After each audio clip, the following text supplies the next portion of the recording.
Welcome. Oh, this is so loud in my head. Welcome back to Albums Plain. I'm Landon. I'm Bella, and we have a special guest with us. Who is already laughing. And I'm Anthony, because I didn't hear this intro. You guys just say each other's names. No, I'm actually named Landon Small from Seal Beach, CA. And I am Bella Mazzilli from Temecula. Thank you for honoring my California heritage. Of course. And I'm Anthony. Where are you from, Anthony? I am from Youngstown, Ohio. The only way to describe it to anyone who's like not from the area is halfway in between Cleveland, Ohio, and Pittsburgh, PA. Oh, I don't understand that. Okay. See, it makes sense in your head. Yeah. Or if you want to get a little broader, halfway between Chicago and New York. Oh, okay. That even orients it better in my head. Okay. Right? Yeah, I learn new things every day, right? Did you know that? No. Wonderful. So today we've got a special episode, not only because our beloved Anthony is here, but we're going to do a festival splain / short album splain. Yes. It's our new thing called Mashup. Like Glee. So happy to be a part of this new special festival. And it's in honor of our former music director, our beloved Anthony. Yes. So you listened to the Dreamy Draw playlist, correct? Did you have any thoughts about that? You were kind of sharing that with me before we went on air. Yes. So I know that you guys attended Dreamy Draw Festival this last weekend, and I am so jealous that I did not attend. Yeah. So Bella shared this Spotify playlist with me. Just listen to the artists. Now, I will say I've seen some of the artists before. I've seen the Lumineers, Vampire Weekend, Saint Motel, and I have loved them every time. I saw Saint Motel and Vampire Weekend in the same festival, and I haven't seen them again, and I just want to see them so bad. What festival was that? It was a really fun festival they don't have anymore. It was called Wonderstruck. I've heard of that one. It was done in Cleveland at the community college up in Cleveland there. We had a Youngstown artist that would come up like earlier in the day, and then you'd have like Vampire Weekend and Saint Motel play at night. That's interestingly enough, we kind of had that with Dreamy Draw, because you can also speak to this, Landon, but we saw bands like Bummer Girl, and I'm blanking, of course, on the other names, but they're local. Rankin and the Sound. Yes, that's another one that really struck me. They're Scottsdale bands. They're not even Phoenix bands. They're specific to Scottsdale. So they would start earlier in the day and then go to those national acts like the Lumineers, Vampire Weekend, Father John Misty, These Sacred Souls, stuff like that. It all flows with each other, you know? It was really interesting because when you think about that lineup, you're like, oh, it's very similar, stuff like that. But then you went from These Sacred Souls to the Lumineers in one night. And it was a really interesting shift because I'm a fan of both of those bands, but I ended up enjoying These Sacred Souls better than the Lumineers. And maybe I'm just biased because I'm not a stomp clap millennial. But what did you think, Landon, as an attendee of the actual festival with me? I felt like there wasn't like a whole lot of like genre whiplash in my opinion, because it felt like all the genres and like the music kind of like flowed into each other a bit. It was a really great festival experience, I have to say. Like we were talking about before the episode, how Anthony and I aren't super like, let's go stand in the pit for 12 hours and our legs go numb people. We want to sit, we want to have a bev, maybe a soft pretzel. This festival was like the epitome of that. They had a coffee cart. The merch line was maybe 10 people. Yeah, they had the root beer stand. They did have a whole cream soda installation. Also Zin, if you're into that. Personally, I'm not. I'd like to keep my gums the way they are. Landon also didn't engage in this. And it's a beautiful area, too. So I have performed at the Scottsdale Performing Arts Center before when I was in an a cappella group. What? So when you stay there the whole day when you were there during this competition. So a lot of times we would walk out and I could see where the stages were already during the time. Because it's right by like the Love. Yes. The Love statue. That was kind of in the center of the grounds. And there were 4 stages. One, think of the innings main stage, and then there was a slightly smaller one, and then 2 like valley bar style stages where it was like on the grass. There was plenty of space to sit down. We ended up having tacos and just chilling with one of the promoters. It was a really nice experience. And at Pippa, it was her first festival experience. She was there for state press, and she wasn't overwhelmed, and I was so proud of her because that's scary. The next festival she should go to is Lollapalooza. Hey girl, I love her and want to protect her. That's a no. Continue, Anthony. No, I mean, like, it's true. Festivals it's an all-day thing. Like, if you really want to get your money's worth, because let's think about that at first. Like, people are paying a lot of money to go to these festivals. And a lot of festivals sometimes don't always allow re-entry in. This one did not. Yeah, see, you gotta stay in. So you gotta go and you gotta pack water, you gotta pack snacks. a blanket perhaps. And it was hot still that last weekend, right? It was. It was still a little warm. It We was like wore 85. jeans and t-shirts, and I bought the hoodie the first day, and then I brought a hoodie the second day. And Pippa was pretty chilly, but I think you and I were fine, correct? I was generally fine just because You were moving around a lot I and had doing to photo. be in the pit. Yeah, I don't think you sat down once for those later acts, whereas Pippa and I were sitting on the grass watching John Mulaney edits. And the thing, I mean, that's the thing. You can't watch John Mulaney edits at Lollapalooza, at Coachella. Like it's full on. Like you gotta be there, and you gotta like think days before what you're gonna do. And that's what I feel like I would have really enjoyed about this festival, is that it would have been like a chill weekend, because after a long week, you want to chill weekend. It was very much like family oriented, I would say, as well. There were lots of like little kids, and they were just at running those around. smaller stages. Yeah, they could just play on the grass, feel safe. There was not a single moment where I felt uncomfortable around any of the other attendees.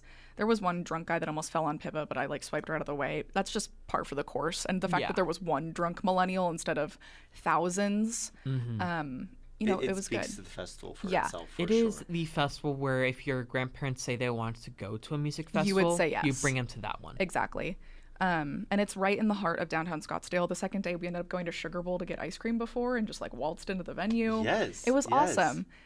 The food, I would say, was reasonably priced for a festival. You know, you got a whole meal for $20. It's expensive, but for a festival, it's what you're getting. It's captive pricing. You know what I mean? Like, if you want to eat, you have to shell out, unfortunately. But why I bring many snacks sometimes when I go to festivals. No, quite literally. Those trail mix packets really would have come in handy.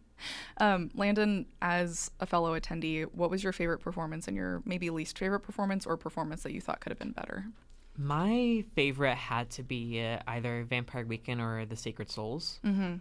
My least favorite, my least favorite probably would have been Lumineers, just because I really hadn't listened to them since like their second album, which had like Ophelia, Cleopatra, all that stuff. Yeah, all those songs. I didn't know like the first 4 songs they played. Yeah, I've now seen the Lumineers twice, only at the festivals that I've been to. Anthony and I saw the Lumineers at Extra Innings back in, what was it, February, early March? Mm-hmm. Yeah.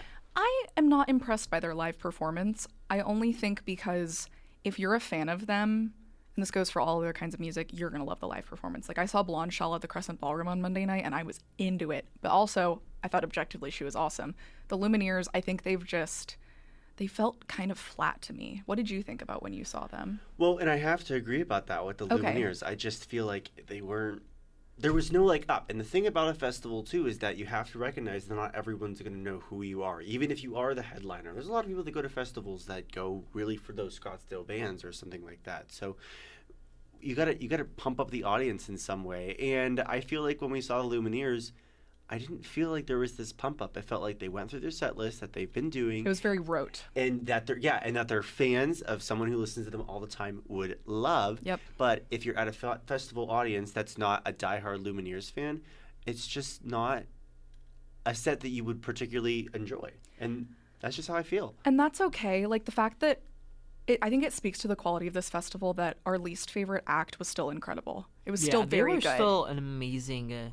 they put on a great show. But, like, I could also speak to the fact that my favorite act was Father John Misty, and I'm totally biased because if you're going to walk into that set knowing nothing about him, you're going to think he's like a Jesus impersonator. I'm going to be real. Great. But he was incredible. He opened with, now I'm blanking on it, but he closed with Mahashmashana, which is one of his newer songs, and it was like... He had a full band. It was incredible. Like, you would have loved it. We would have loved to have you there. As someone who didn't listen to him before the festival, he was one of my favorite acts, too. Good. I'm glad you kind of recognized his artistry even without being, like, a prior fan. What do you think about Father John Misty? Do you like him? I have only listened to a few Father John Misty songs, and I've loved them every time. Okay. Now, when it comes to live performances, I've never seen any of his live performances before. Neither had we. I'm going to have to go on YouTube and see, or TikTok or something, and see if I can find... some Father John clips. He's interesting live because he carries himself in a very, like, strange... Like, I don't even know how to describe He seems it. like a college professor in a way. Yes, he's very, like one of those, very strict 100 level class professors. But he also gets on his knees and, like, screams at the barricade. So it's just a little confusing. I did read an LA Times article after the fact that might have explained some of that. Apparently, he likes to engage in some substances before his performances, and I know that that's not uncommon. He did seem a little unwell, but so was the audience because it was the end of the day. You're pointing at me. I'm scared. Yes, that's correct. Yeah. No, that was it. I just am agreeing with that statement. Yes. And any closing thoughts on Dreamy Draw? We want to go back, right? I'm going to go back. I would love to go back and hope, and I'm going to try to get better photography skills, to be honest. Well, I think it was a good opportunity for you was a great to like practice the curve. quick stuff. Yeah. And we want to have you come next time. So wherever you are. I am there next time. Listen, if Vampire Weekend's there, I'm there. Vampire Weekend and I have so I only saw them that one time at that festival, and I've tried to see them a couple times. Now, I was not the largest fan of their newest album, but I wasn't either. I love their old hits, and I would love to go see them with play their old hits. And they did play a few of those, yeah. They played A-Punk, Oxford Campus, Oxford, Campus, the ones that you Cousins. want to hear. Yeah, the ones Holiday. that you want to hear. Yes, exactly. Holiday. Yeah, exactly. The ones that you want to hear. And they went on tour for a couple times. They did an extended tour, and I just missed them every time. I just wasn't in the right city. Their tour for this most recent album was really short and limited, which I agree with did that. Not love. Yes, and I didn't get to see them. When they were in Phoenix. I wasn't in Phoenix when they were somewhere else. I wasn't there. I never got to see them, and I was a little upset about that. That happens to you a lot, doesn't it? Because Landon obviously goes back to California for the summer. I'm here year round.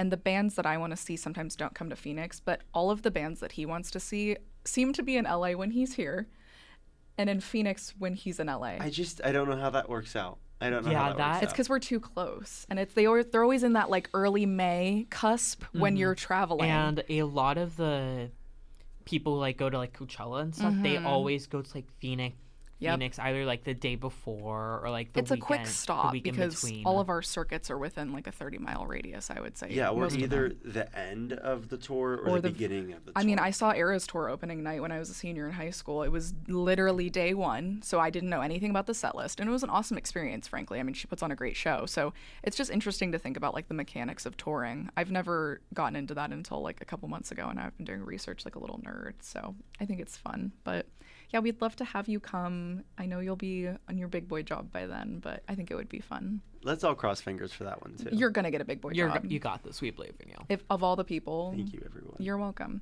I think we should transition from Festival Splain to back to Album Splain. Yes. With Anthony's choice of album. Do you want to give a little background on why we did this one today? Sure. So Bella and Landon asked me, they said, "Do you want to come on the show?" Of course I want to come on the show, while I'm here for the week. And I'm thinking, they're telling me, what album do you want to listen to? I'm thinking, I'm putting out a couple different albums. I'm even thinking, should we do a soundtrack? Bring it back to the Broadway 101 days. Mm-hmm. And then I think about back in May when we had Blaze Prom, or what do we call it, Blaze Formal, whatever we called it then. And when everyone was done and we were starting to clean up, we played disco music. But what really stuck out was Bad Girls by Donna Summer. And now as the song, Bad Girls as the song. And I have listened to Bad Girls, the song, and the album very briefly before. Mm-hmm. And obviously I've listened to Donna Summers a lot. But this week it really allowed me to fully immerse myself in this, it says 70 or 90 minutes of disco. It is, yeah. And it just... So this, I found this out too. So this album inspired Beyonce and a lot of other albums to kind of do that, like all the songs that go within each other. Yeah. So like how Renaissance is similar to because of Bad Girls by Donna Summers, because you can hit play by Donna Summers and it continues through. You can listen That's to it a great as piece that of trivia. Music. Yeah. See, you're perfect for this show because we like to share random facts. So Beyonce used Renaissance as wanting to have albums that are very similar. Yeah. So Bad Girls was one of the first albums ever that had that started. You could just hit play and listen to it all the way through. Another album, obviously different genre, different era, was Abbey Road by the Beatles. Side A and side B, or side 1 and side 2, whatever they called it. Just. Whew. I mean, that's the original. Yes, that goes. But in this genre of female singers and performance artists, I do definitely see that influence. And being able to dance without having to listen to live music. You could be at a house party and you could put on Bad Girls by Donna That would Summer. honestly be so fun to Yeah. just put that on, and you've got an hour and 11 minutes of music. Like, Some of the best 70 disco minutes of music that disco. I've listened to. It is such a fun album. and I kind of wanted to ask you, Landon, because him and I are more versed in the disco genre. I know that you're not like as immersed in that. What did you think about this album when you listened to it, be and honest, would you go this back was to like it? my first time like actually diving in to disco music. Like I watched like Saturday Night Fever, like I've seen Okay. that stuff before, but like I haven't like really Geese. sat down with disco music really, and it was such a fun album to listen to. Good. I'm glad you enjoyed it. I feel like even randomly we picked a good album for you to kind of dive into, just because truly for me this is a no skip album. Obviously, like, Hot Stuff and Bad Girls are just girls' night classics at the club. Well, but, and that's the thing, going right from Hot Stuff to Bad Girls. and I Bad just mixed Stuff. them together. It should Hot be Stuff mixed. to Bad Girls. Like that right there is the iconic, like, in the transition between those two, that is the most iconic part in this whole, like, and Bad Girls is I know it's the most famous song there, but it really is my favorite song on this album. Like, the way with the toots and the horns, and It literally says toot toot beep beep, which makes me so endlessly happy. it does. Toot toot. Hey, beep beep. And that's what we did in the spring. Were you there? No, Good. because I think I Good. It had was to do some crazy. homework. Yeah, you probably had an actual thing to do. Not Landon. Anthony and I were just tearing up the dance floor in the SDFC. Parker Pearl was so confused. So confused. But honestly, bless his heart. Bless his heart for that. It was one. just for us, frankly. It really was for us, and that is why really I chose this album, though. You got to bring the lore in.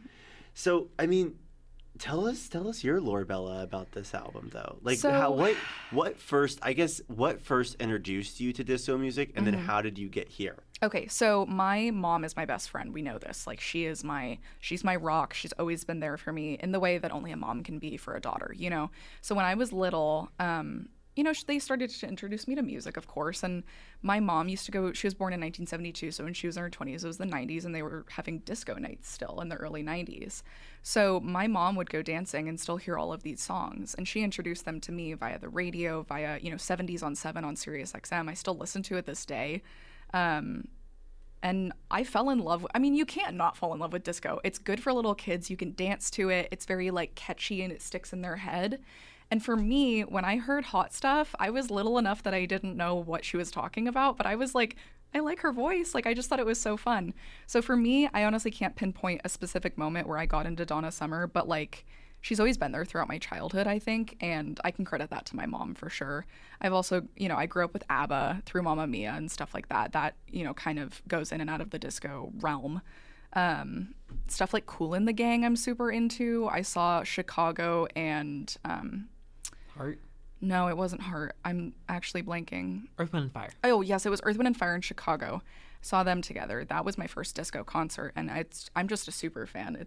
It strikes my heart because of my childhood. So I think about that, but then think about them when they were in their prime and going to one of those concerts. and I That's tell what you, think that about. was one of the best live shows I've ever seen, and I saw for free because of Blaze.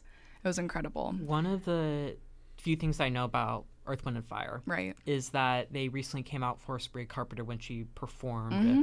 at, I think it was Lollapalooza. Yeah, and they're still active and still making incredible music. Yeah. So And you got to credit it to Miss Donna here. She's incredible. And a lot of her other music, even off of this album, like separate from this album, On the Radio is a great song. Run is a great single. a lot of these songs are like still getting tons of airplay on radio, and like they're still being put into movies and TV shows, and are just such a pivotal part of pop culture. And Well, so yeah, have either one of you guys seen Pose before? I have. I have seen so much of it on TikTok. Let's talk about Pose. Yeah. Because Pose shows, Post shows. Pose shows Yes. disco music, kind of how it was in Mm-hmm. the 80s and in the 70s and 80s in New York City, and kind of how it brought that ballroom scene to life, for the LGBTQ, for drag shows, like that was the early stages, and Donna Summers and disco music really were the pivotal parts of that. And Yep. I'm trying to pull up a photo actually here, and I'm going to pull it up for you guys soon just so you can see it. But this right here, excuse me, is not only the music is good, but the fashion. And It's the just a fashion scene. imposed and the fashion in disco. Yes. From the stuff I've seen online, it is. You would love it, Landon. I have been meaning to watch it forever. We should watch it together. You'd We like probably it. should, Yeah. yeah. I have to bring up, obviously, the interconnected relationship between the queer community and disco music. You're talking about stuff like, the studios, and it's heavily interconnected between, like, the liberation of the queer community and this music. I feel like a lot of people who maybe aren't in the community or aren't active in that way don't know that. There's plenty of academic research that's even been done about it, but for me, and I know all of us can agree on this, it's nice to feel liberated through music because we're all so connected by it. People like Gloria Gaynor, I'm blanking, of course, on other female artists, but female women of color that did music like this were extremely influential in the queer community. So I just think it's important to bring that up as well. And people of color and women people of color are really what made the disco scene what it is today too. And that is a very important thing to just You can't have this scene notice. without those people, so you have to acknowledge it in order to respect it, in my opinion, at least. It's true. And I need to go back to the fashion. I need to go back yes. to Earth, Wind, and Fire. So I just recently wrapped up my internship at the Rock and Roll Hall of Fame. Did I mention I worked at the Rock and Roll Hall of Fame? And Did I mention? I'm so jealous. Friday, on Friday, I got my family to come up with me, and we got to walk around, and I really got to enjoy the museum one more time. Really get to pick through stuff, and there's some really cool pieces that we have. But I have to pull up the Earth, Wind, and Fire pieces So that we excited. have, and I'm just gonna pass this phone around that we have. So what you're looking at is a jumpsuit of kind of like night and day with the moon, and then you have this really sparkly vest that pops out with this collar. I mean, that right there is some of my favorite artifacts that we have in the museum. That's Well, and just it's there. revolutionary. We haven't seen that before. Revolutionary, exactly. Yeah. The fashion is it's so important to talk about with the disco scene, and I miss disco fashion so much, and the way that men nowadays just do not want to wear that. Well, and frankly, I feel like that kind of speaks to gender roles as well today, of the hypermasculinity that you guys are kind of pressured to be into. And I can't necessarily identify with that as a woman, but it makes me sad. It's why can't we all just have fun anymore? I know. Give me the pair of bell bottoms. Yes, please. you would rock them. Yes. You guys would look incredible in bell them. bottoms, high-waisted, tight shirts, these Platform big funky boots, belts. yeah. Platform. I actually have a pair of disco boots. I know. Sitting and at I my think about house. them all the time, and you maybe should leave your window open one of these I- days. You're just gonna go over I and have feel not high. I have not pulled them out. But the thing about it is that I'm not able to wear them as often because we don't have the. You I don't have really the don't have occasion. the top. I don't have the occasion. That is the truth. And that's a scene that I wanted to talk about in film and media as well. That you reminded me of, a disco scene. I mean, you have to think about in Sex and the City. What is this? It's season 3, episode 1, I believe. I think you're right. Now that I know it's season 3, I can't speak to the episode. I think it's the first episode, and it is the girls go to Staten Island, and they talk From New about York. they're from New York. They go to Staten Island. They talk about in Staten Island they play the old music, so that's the disco scene there for the '90s. And then you have what are they drinking? Long Island iced teas. They're drinking. And they're drinking copious amounts of them, and it's 4 girls, right? Yeah. So they're going to this basically firefighter strip show for charity, and there's judges, and the main character Carrie ends up dating one of the guys who's a politician. It's a whole thing. But there's this iconic scene in which the most straight-laced, prissy, even pink girly girl Charlotte gets a little loose on the dance floor, and Miranda with the red hair goes, "How many drinks has she had?" And Carrie just looks at Charlotte, and the camera pans, and she's singing doctor's orders with, her purse in her hand. And Anthony and I were inspired by that and recreated it in our own way. It's true, though. I am very inspired by that scene. That scene, I feel very much fits. I'm going to show it to you afterwards, and maybe we I can... probably should start watching Sex in the City. You would love it. I mean, Yes. there's Stanford. He's a gay icon in the show. There's plenty of representation, even if it's, sexist, homophobic, and racist at times, but we don't have to get into that. And we don't have have to to talk get about into the that today, and no. just like that. Oh, we don't even talk about it just like that. And I just so have you guys ever taken what Sex in the City character are you? Yeah, I always get Miranda. And you know what? I actually can probably agree with that. No, yeah, and that's okay, That's- except for when she had the kid and threw her life away. What character are you? I always get Charlotte. Wait, I see that in the best way possible. I do always get What is Charlotte. he? What is my friend Bella I'm over Mr. here? Big. No heart. You don't want to be Yeah, Mr. no Big. heart for sure. Whoa. What Sex the and the girls. City character would Landon be? He You have to low-key- take a quiz, but Maybe we'll post our results on our social media. that is a great idea because Okay. Landon, you have to take one. But take a guess. I think, and maybe only in the way of Landon can be a little controversial at times, I think he's Samantha. Do you think so? Okay, I will go route. I will go part 2 for Samantha. I want to see what this quiz is gonna say. I feel like BuzzFeed's going to come in handy. So after Yeah. this, the show's kind of coming to a close. I don't want to wrap it up. I could talk to you two for hours because you guys are some of my best friends. But Anthony, we want to thank you so much for coming on the show today. And thank you for even visiting Phoenix. #visit Phoenix. Do you like disco after this episode, or are you done with it? I love disco. I will never Period. stop loving disco. I'm gonna listen to Bad Girls on the way home now. I think I am too. I was listening to it on the way here when I was stopped in traffic on the 17, but they can't bring me down. One Night in a Lifetime. It's in the middle of. It's not played enough. No, it's not played enough. It's in the middle of the song or the middle of the album, and it just keeps it going. And it's just something I had to point out. I pointed it out visually to Bella, yeah. but I had to point it out over audio as well that what am I talking about? Dim All the Lights and oh my god, One Night in a Lifetime. You have to listen to. But thank you guys so much for having me. Yes, absolutely. of course. We'd love to have you back if it even isn't in person. I can put you on the phone and give you your own mic and we'll take pictures of Love the that phone. idea. It'll be good. All right, this has been Album Explained. My name's Bella. I'm Landon. And I'm Anthony. And Goodbye.